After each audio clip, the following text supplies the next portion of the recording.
それで用事って？パパ、シャンプーなかったっけ？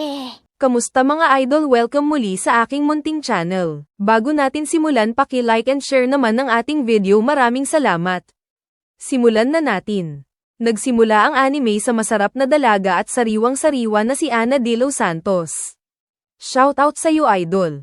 Habang nagkukwentuhan sila ng kanyang mga kaibigan tungkol sa mga gusto nilang lalaki, bigla naman tumawag ang jowa ni Ana. Dahil doon ay nagpaalam ito sa kanyang mga kaibigan at nagmamadaling nagtungo sa kanyang jowa. Pagdating sa kanyang jowa, pinagalitan niya ito dahil ang tagal daw dumating ni Ana at bembang na ang si Bacalero. Nanlaki ang mga mata ng dalaga nang inilan niya ito at pinaharap sa pader at agad ipinasok ang tarugo nito sa masikip na tahong ni Ana. Kahit nakakaramdam ng sakit si Ana dahil masikip pa ang kanyang tahong, ay patuloy lang sa pagsibak ang si Bacalero niyang jowa sa kanya. Nang matapos ang kanilang sibakan, napaupo na lang ang dalaga at umalis na ang si Bacalero nitong boyfriend. Nang gabing iyon, habang pauwi na si Ana, nakakita siya ng kanyang kaklase na gumagawa ng milagro sa gilid. Habang masayang nagsisibakan ang dalawa, si Ana naman ay nagmamariyang palad. Pag-uwi ni Ana sa kanilang bahay, nakita niya ang kanyang panty na basang-basa ito. Kinabukasan, naglalakad ang magkaibigan patungo sa bahay ni Rina.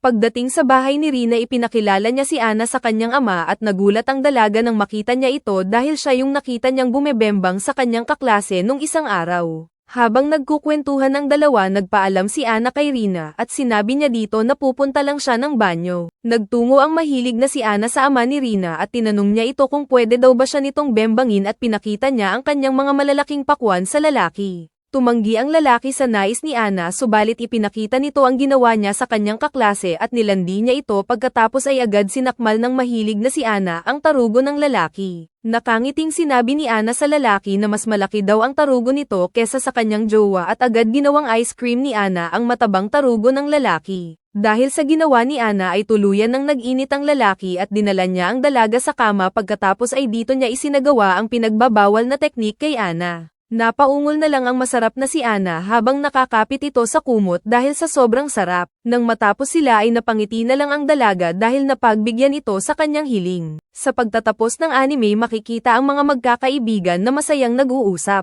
Kung nabitin ka sa ating video, mag-follow ka na sa aking page para updated ka sa mga susunod ko pa na masasarap na video na parating. Paki-like and share na rin ang ating video para dumami pa tayong mga si Bacalero. Ilalagay ko na lang sa pin comment ang title ng ating video. Hanggang sa muli.